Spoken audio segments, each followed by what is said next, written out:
بسم اللہ الرحمن الرحیم۔ بہت شکریہ چیئرمین صاحب، اور میں سمجھتا ہوں کہ سیالکوٹ میں رونما ہونے والے اس دل خراش اور افسوسناک واقعے کی جتنی بھی مذمت کی جائے کم ہے۔ بدقسمتی سے یہ ہمارے ایک ہی دوست ملک سری لنکا کے حوالے سے یہ دوسرا واقعہ ہے، جس کی وجہ سے ہماری میں سمجھتا ہوں جو احساسات اور شرمساری خاص طور پہ اس کے احساسات میں اور اضافہ کر گئے کہ گزشتہ واقعے میں ان کی کرکٹ ٹیم پہ دہشت گرد حملہ ہوا، جس کے نتیجے میں ہمارے دوست ملک کے کھلاڑی زخمی ہوئے، پاکستان کا نام خراب ہوا اس کی وجہ سے۔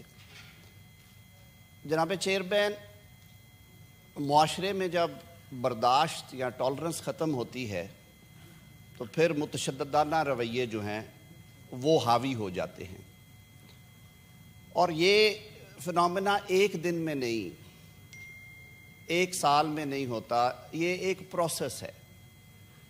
ہم اگر اپنی تاریخ پہ نظر دوڑائیں تو گزشتہ خاص طور پہ 2 دہائیوں سے یا 3 دہائیوں سے خاص طور پہ معاشرے میں عدم برداشت، تشدد کا رجحان، قانون کو ہاتھ میں لینے کا رجحان، ٹینڈنسی بڑھی ہے۔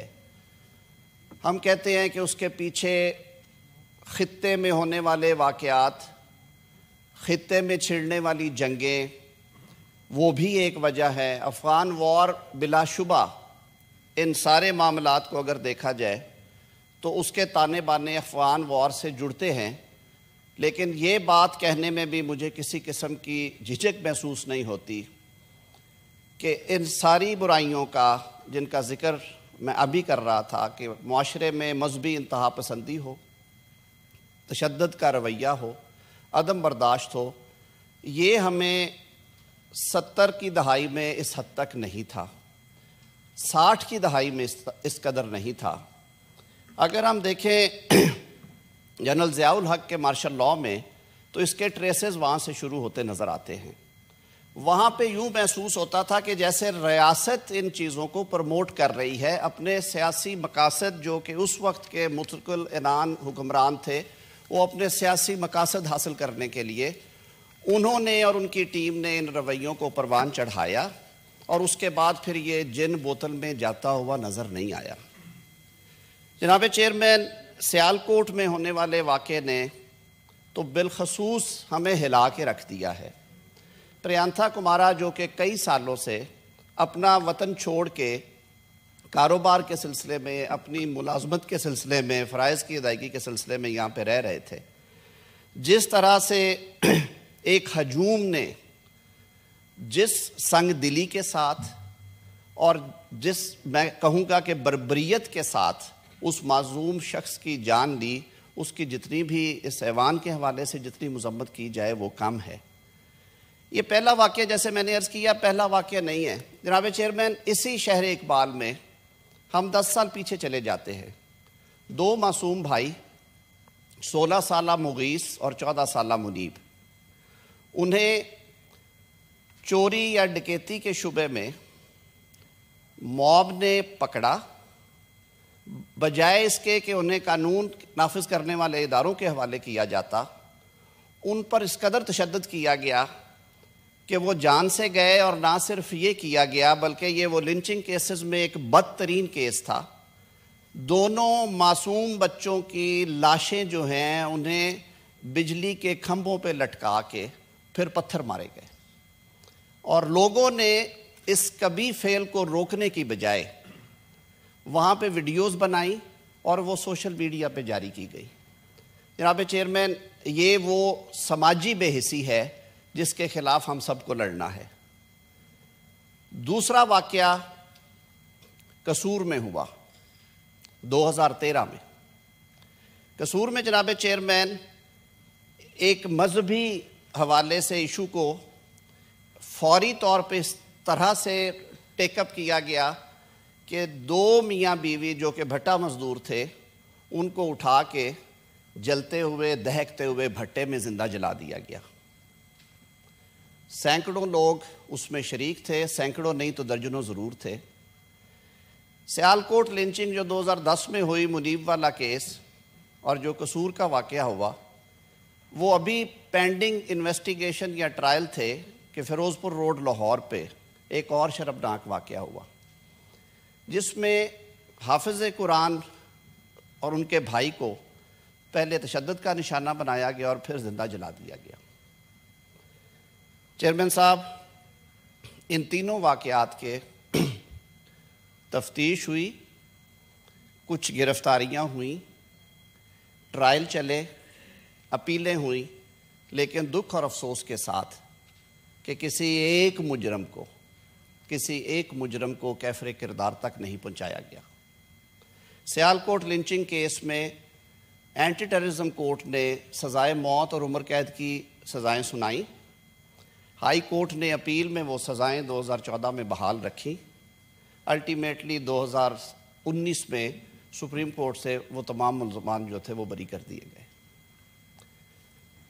قصور والے مقدمے میں طاقت آڑے آئی، مقامی لوگ کیونکہ مضبوط تھے، جن کے عزیز و اقارب پہ چارج تھا، ٹرائل کے درمیان میں اینٹی ٹیررزم کی شکیں ہونے کے باوجود کمزور مدعیان کو اوور آ کیا گیا اور اس مقدمہ سے جان چھڑا لی گئی، وہ بریت پہ منتج ہوا۔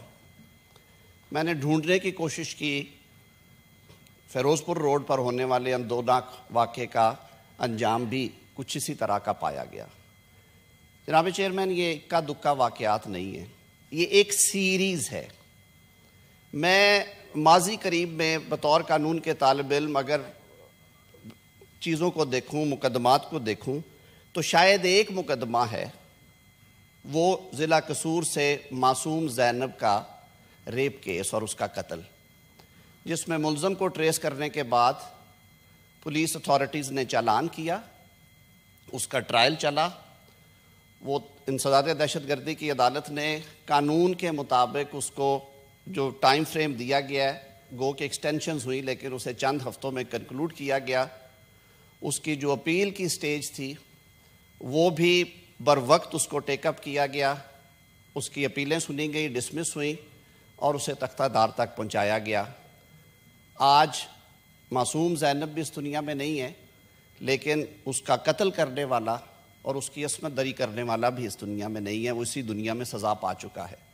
لیکن بطور وکیل فوجداری قانون کو سمجھتے ہوئے میں سمجھتا ہوں کہ شاید یہ ایک کیس ہے ہماری ماڈرن ہسٹری میں جس میں کوئی ایک مقدمہ جو کہ اپنے منطقی انجام کو پہنچا۔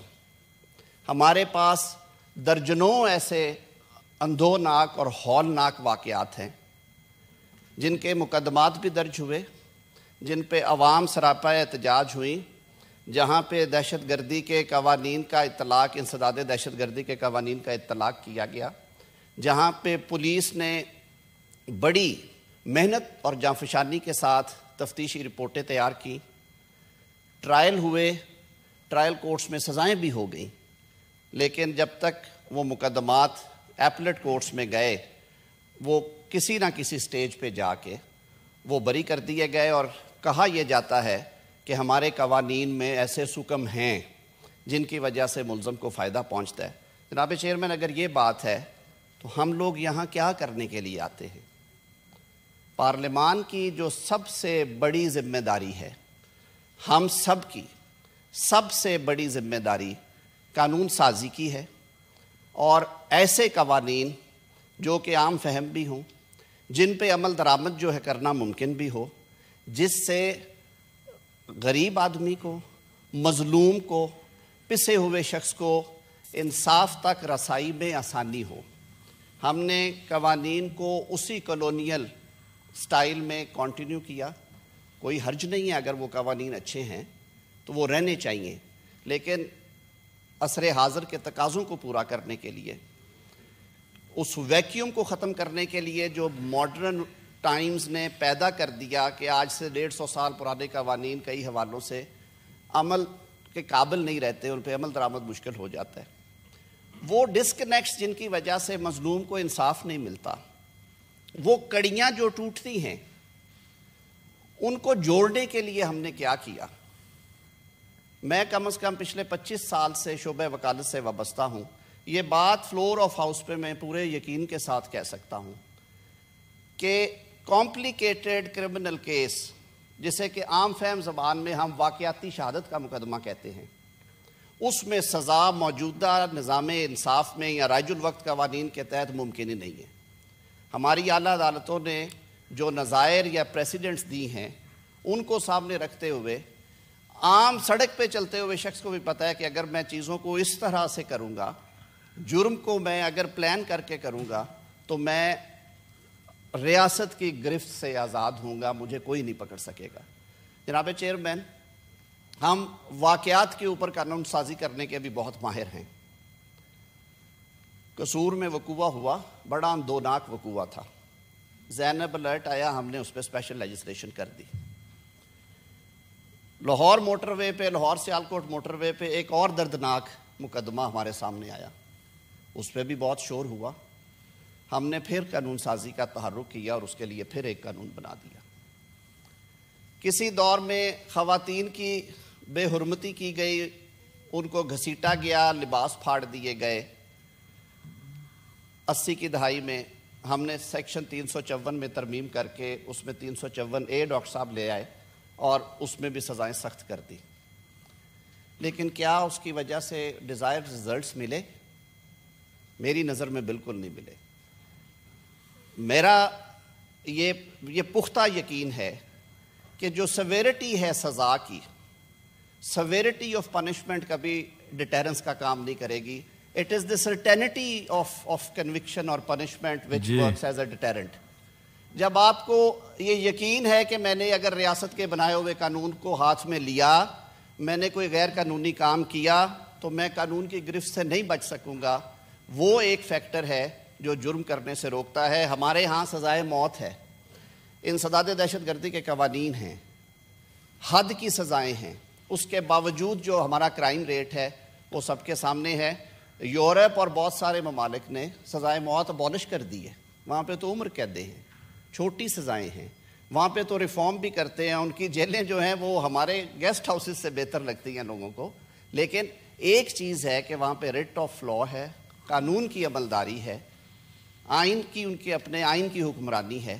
کسی شخص کو یہ شائبہ تک بھی نہیں ہے کہ وہ جرم کرے گا وہ بچ نکلے گا. تو جناب چیئرمین، آج میں سمجھتا ہوں کہ سری لنکن ساتھی کی موت پہ اشک بہانے کے ساتھ ساتھ ہم سب کو یہ عہد بھی کرنا ہے. آج میرے دوست بائیں طرف بیٹھے ہوئے صاحب اقتدار ہیں، کل یہ معاملہ کسی اور طرف چلے گا. حکومتیں بدلتی رہے گی، اقتدار آتے جاتے رہیں گے، لیکن اس ملک کے عوام اور پاکستان کے استحکام کے لیے ہم سب کو ان چیزوں سے بالاتر ہو کے کہ کون آج حکومت ہے اور کون اپوزیشن ہے، نظام انصاف کے حوالے سے کم از کم، اور وہ بھی فوجداری نظام انصاف کے حوالے سے، میں سمجھتا ہوں کہ ہمیں سنجیدہ کوششیں کرنے کی ضرورت ہے.